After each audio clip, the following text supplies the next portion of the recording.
They say when a child is born with a golden spoon, they sometimes forget that respect cannot be bought at the market.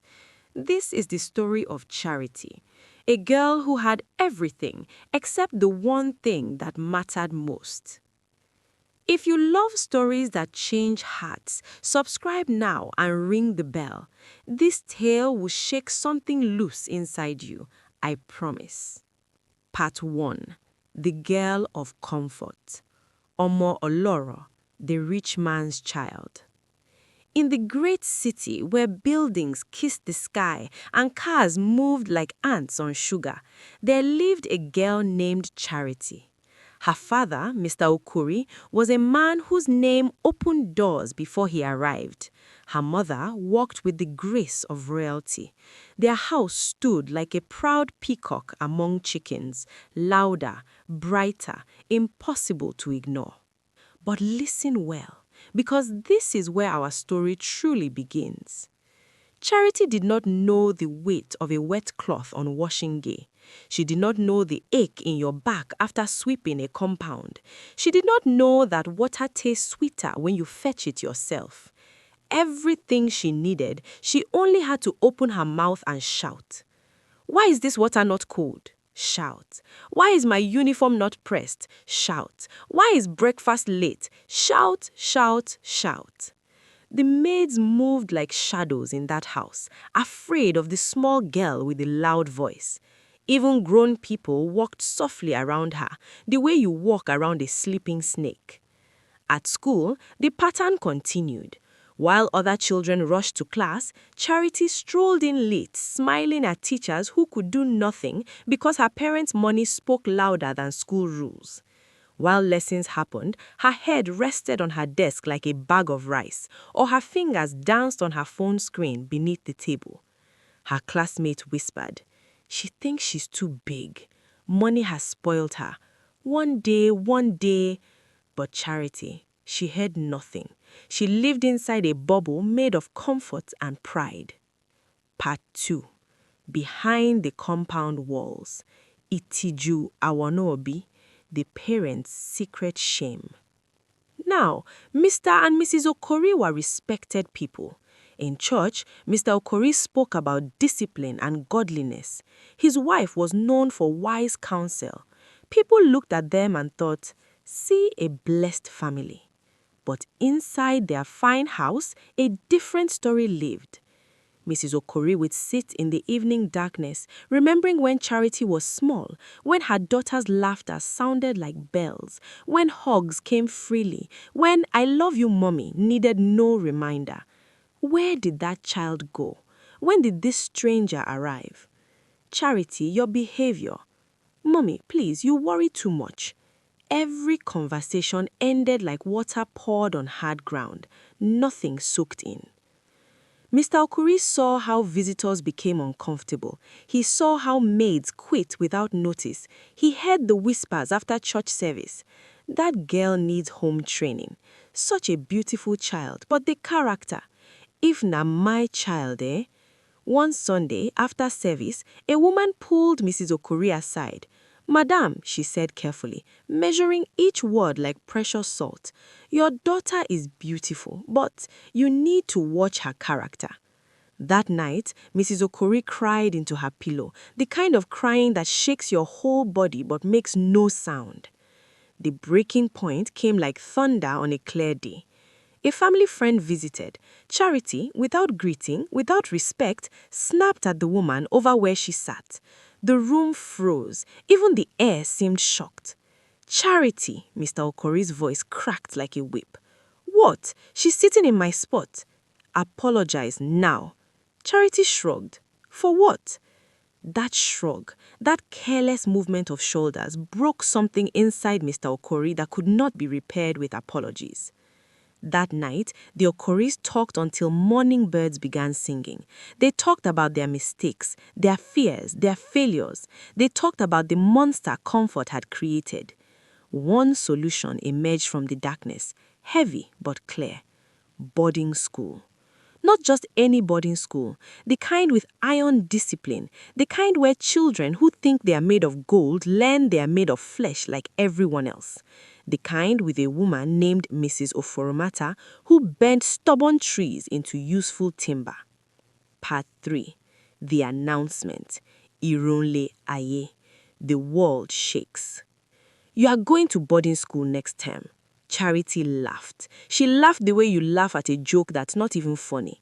Very good one, Daddy. We are not joking. The laughter died like a candle in wind. What? I'm not going anywhere. I'm not a village girl. Watch your words. So you want to punish me because of what those church people say? You want to throw me away? Mrs. Okori's voice trembled. We're trying to save you. Save me from what? From having a good life? From comfort? From becoming someone you will hate later. But Charity heard nothing. She stormed to her room, threw things, cried until her throat hurt. For days, she refused to speak. She answered in grunts. She looked at her parents like they were enemies. Meanwhile, preparations continued. Forms filled, phone calls made. The school chosen was known far and wide, a place where pride went to die and character was born. And one name attached to it, whispered with fear and respect, Mrs. Oforomata. Part 4.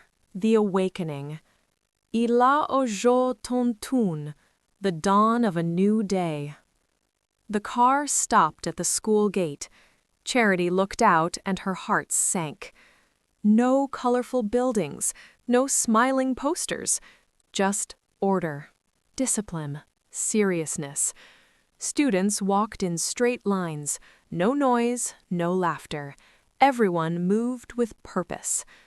Mrs. Oforomata appeared, wrapper tied properly, headscarf neat, face calm but strong.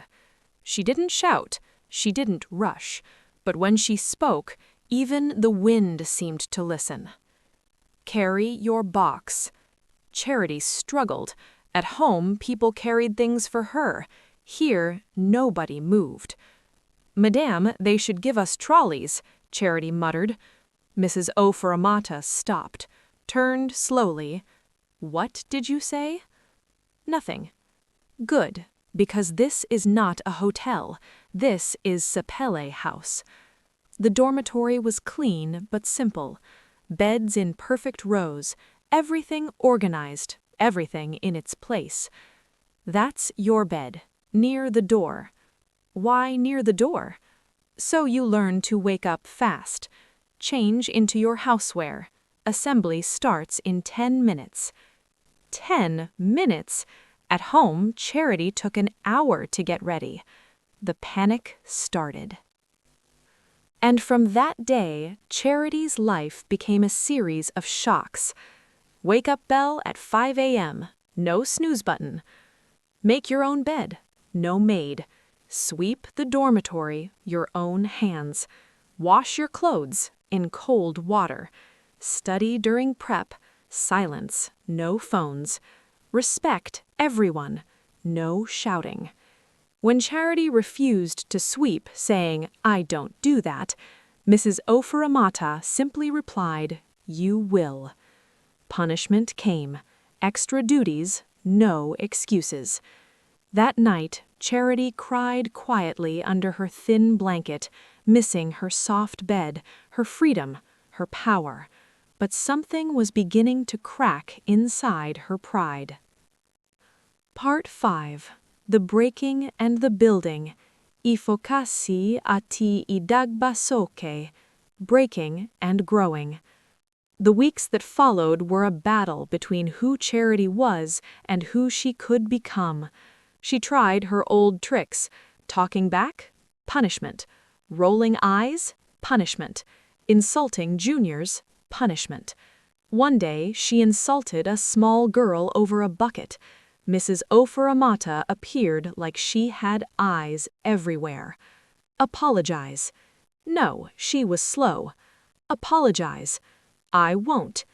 The punishment was severe, kneeling under the hot sun, sweeping the entire compound, missing lunch. But here's what Charity noticed.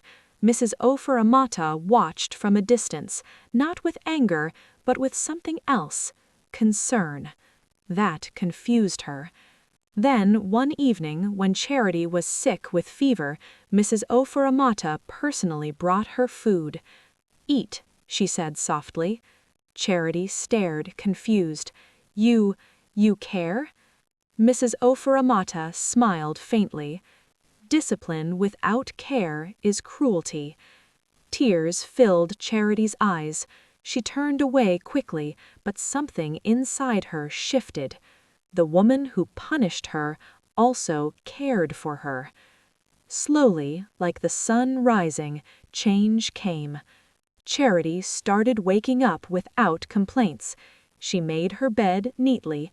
She helped others without being asked. She said please and sorry. She listened more than she spoke. The juniors stopped running from her. They started greeting her warmly. "Good morning, Senior Charity." And instead of shouting, Charity smiled. "Good morning. Did you finish your prep?" That warmth in her chest, it felt better than power ever did. Part 6. The Testing. I Dan Wo, the real test. Real change isn't tested in comfort, it's tested in fire. Blessing, a senior girl who enjoyed being feared, didn't like Charity's transformation. She spread rumors. She mocked Charity openly. One day she poured water on Charity's bed. The old Charity would have fought, would have screamed, would have destroyed something. This Charity stood still, hands shaking, but mouth quiet. When Mrs. Ofuramata called them both, Blessing expected an explosion. Instead, Charity said quietly, "I don't know why she's angry with me, but I forgive her." Silence. Mrs. Ofuramata looked at Blessing. Anger hides pain. Blessing broke down crying, confessing jealousy, fear, pressure. That day, Charity learned kindness could disarm even the hardest heart. Part 7. The Return. Ipadabo. Coming back home. When holiday came, Mr. and Mrs. Okori drove to pick up their daughter, hearts pounding with hope and fear. Mrs. Okori stepped out of the car and froze. The girl walking towards them, standing straight, bag neatly packed, clear eyes, gentle smile. Could this be Charity? "Good afternoon, Mommy." Mrs. Okori collapsed into tears, hugging her daughter tightly. At home, Charity did something nobody expected. She helped clear the table without being asked. The maid almost dropped a plate in shock. Mr. and Mrs. Okori looked at each other, tears in their eyes. The pain had been worth it. Part 8. The Full Transformation. Iyi Pawada Pipe. Complete change. Years passed. Charity excelled academically, not because she suddenly became brilliant, but because she became consistent. She studied when tired. She asked for help. She stopped pretending. By her final year, she was a role model. New students heard stories. They say she was once very proud. Hard to believe, she's so calm now. Charity didn't deny her past. She used it. When asked to speak to new students, she stood before them and said, "I wasn't always like this. I used to think respect was something people owed me. I was wrong. I learned the hard way that character matters more than comfort, and change is possible, even when it feels painful." The hall was silent. Some students nodded, some looked thoughtful. Mrs. Ofuramata watched quietly, her face showing quiet satisfaction. Part 9. The Legacy. On inni toku sile. What remains? After graduation, Charity returned home permanently. The city looked the same, but she saw it differently. She greeted maids by name. She helped in the kitchen. She picked up after herself. When a maid accidentally broke a plate and froze in fear, Charity calmly picked up the pieces. "It's okay. Are you hurt?" The maid stared, shocked. In church, people noticed. That girl has changed. Boarding school did wonders. But Charity didn't let praise inflate her head. She remembered where she came from. Part 10. The Full Circle. A tumbo si ibere. Return to the beginning. Years later, Charity returned to Sapelli House, not as a student, but as a guest speaker. She stood at the gate, memories flooding back. The fear, the tears, the growth. Mrs. Oforamata walked toward her, slower now, bray threading through her hair, but still strong. "You came back," she said. "I had to," Charity replied. "You changed my life." Mrs. Oforamata shook her head firmly. "No, you chose to change." They sat under a tree, talking quietly like old friends. That evening, Charity addressed the students. "Discipline is not punishment. It's direction. It's not meant to break you, it's meant to build you. I was once the most stubborn, spoiled girl you could imagine, but someone cared enough to show me a different way." When she finished, the hall erupted in applause. As she walked away, Charity felt peace. Not the loud pride she once loved, but a deep peace that came from knowing she had become better. From a lazy, rude city girl to a disciplined, kind woman. From shame to pride, from noise to purpose. The moral of our story. Eko iton wa. The lesson. The storytellers in the village square have always said, "A tree that will grow straight must be trained while young." Charity's story spread across the land. Parents shared it in whispers, students passed it along. Not because it was dramatic, but because it was real. And somewhere in another fine house, another stubborn child listened and thought, maybe I can change too. Because the truth is simple as water flowing downhill. No one is beyond growth. No one is too spoiled to learn. Sometimes the hardest decisions are the ones that save us. The village elder who told this story closed his eyes and said, "When comfort spoils a child, only discipline can save them. When pride blinds the eyes, only humility can restore sight. The question is not whether change is possible. The question is whether we have the courage to choose it." This story is not just entertainment. It's a mirror. If this story touched your heart, don't keep it to yourself. Like this video so others can find it. Subscribe to this channel for more stories that transform. Share this with a parent who's struggling. Share this with a young person who needs to hear it. Comment below what lesson hit you hardest. Remember, the stories we share shape the next generation.